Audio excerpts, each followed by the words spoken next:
শিশুদের রক্ষা করা সবার দায়িত্ব, কারণ তারাই দেশের ভবিষ্যৎ বলে জানালেন মুখ্যমন্ত্রী ডক্টর মানিক সাহা। শিশু সমাজের ভিত্তি, তাদের অধিকার সুরক্ষা কেবল সরকার বা কোনো প্রতিষ্ঠানের একক দায়িত্ব নয়, এই কাজটি সমাজের সবার কাঁধে বর্তায় বলে তাৎপর্যপূর্ণ বার্তা দিলেন মুখ্যমন্ত্রী। বৃহস্পতিবার রাজধানী আগরতলার প্রজ্ঞা ভবনে অনুষ্ঠিত হল উত্তর পূর্বাঞ্চলীয় শিশু অধিকার বিষয়ক একদিনের সম্মেলন। সম্মেলনে রাজ্যের মুখ্যমন্ত্রী মানিক সাহা, সমাজ কল্যাণ ও সমাজ শিক্ষা দপ্তরের মন্ত্রী রিঙ্কু রায়, এনসিপি-সিআর চেয়ারপারসন তৃপ্তি গুহ, রাজ্যের সমাজ কল্যাণ ও সমাজ শিক্ষা দপ্তরের সচিব তাপস রায় এবং দপ্তরের পরিচালক তপন কুমার দাস অতিথি হিসেবে উপস্থিত ছিলেন। শুরুতে প্রথাগত অতিথি বরণ এবং অন্যান্য অতিথিদের সঙ্গে নিয়ে সম্মেলনের আনুষ্ঠানিক উদ্বোধন করেন মুখ্যমন্ত্রী মানিক সাহা। অনুষ্ঠানে নিজ ভাষণে মুখ্যমন্ত্রী বলেন, শিশুদের রক্ষা করা সবার দায়িত্ব, কারণ তারাই দেশের ভবিষ্যৎ। Stop here. The path ahead requires us to build a culture of respect, protection, and equal opportunities for every child. Strengthen awareness generation mechanism, capacity building, and community participation. Ensure that no child is left behind, denied education, deprived of dignity, or forced to live in fear. Ladies and gentlemen, investing in children is nothing less than investing in our collective future. A child protected and nurtured today becomes a responsible citizen tomorrow. With the blessings of and direction of our Honorable Prime Minister Sri Narendra Modi ji, with compassion and coordinated action, the Northeastern region can indeed emerge as a model region for child rights protection in India. I take this opportunity to extend my heartfelt gratitude to the National Commission for Protection of Child Rights and to our very own Department of Social Welfare and Social Equity. তিনি আরো বলেন, শিশু সমাজের ভিত্তি, তাদের অধিকার সুরক্ষা কেবল সরকার বা কোনো প্রতিষ্ঠানের একক দায়িত্ব নয়, এটি পরিবার, সমাজ এবং সম্প্রদায়ের সম্মিলিত কর্তব্য।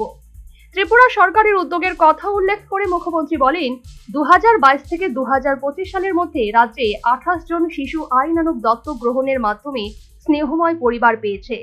অনুষ্ঠানে সমাজ কল্যাণ ও সমাজ শিক্ষা দপ্তরের মন্ত্রী রিঙ্কু রায় শিশু কল্যাণে সংশ্লিষ্ট দপ্তরের কাজকর্মের ফিরিস্তি দিয়ে বলেন, রাজ্যে 44টি চাইল্ড হোম রয়েছে।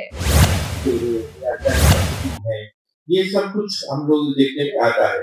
इसका बड़े रीजन है जो सबसे बड़े एरिया है, करीब 850 किलोमीटर हमारे प्रदेश का 84% एरिया है जो बॉर्डर एरिया है, जो फेंसिंग एरिया है, तो इसके कारण से भी ये आता है। लेकिन हमारा सरकार उस विषय के ऊपर बहुत सख्त कार्रवाई करते हैं और उससे से निपटने के लिए बहुत अलग अलग हम लोग सेमिनार वगैरह आए और पुलिस और एजुकेशन दफ्तर हम लोग काम करते हैं। हमारे प्रदेश में अभी 44 चाइल्ड होम काम करता है और जिसमें करीब 950 बच्चे जो रहता है और उसमें भी 14 बच्चा है जो आफ्टर केयर में भी रहता है। स्पॉन्सरशिप स्कीम आपने वीडियो में देखा है, करीब 4234 बच्चे को हम लोग मंथली 4000 रुपए करके जो उनके लिए स्पॉन्सरशिप स्कीम में हम लोग देते हैं। हमारा प्रदेश में पीसीपीसीआर काम करता है और हमारा यहाँ पे आप लोग जानते हैं जो 8 जिला में सीडब्ल्यूसी भी काम करता है। এনসিপি-সিআর চেয়ারপারসন তৃপ্তি গুহ বলেন, শিশু সুরক্ষায় এনসিপি-সিআর অত্যন্ত গুরুত্ব সহকারে কাজ করছে এবং কোনো কোনো ক্ষেত্রে শিশু জীবনে ব্যাঘাত সৃষ্টি হচ্ছে বলেও তিনি নিজ ভাষণে জানিয়েছেন। Many children are committed into hazardous work or domestic servitude. Remote areas and economic hardships increase school dropout rates. Rising cases of drug abuse amongst adolescents pose serious risks.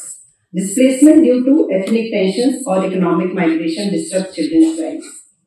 NCPCR has hosted several portals, including Balswaraj, POCSO Tracking Portal, Children in Street Situation, Masi, Ghar, Out of School Children Initiatives, etc.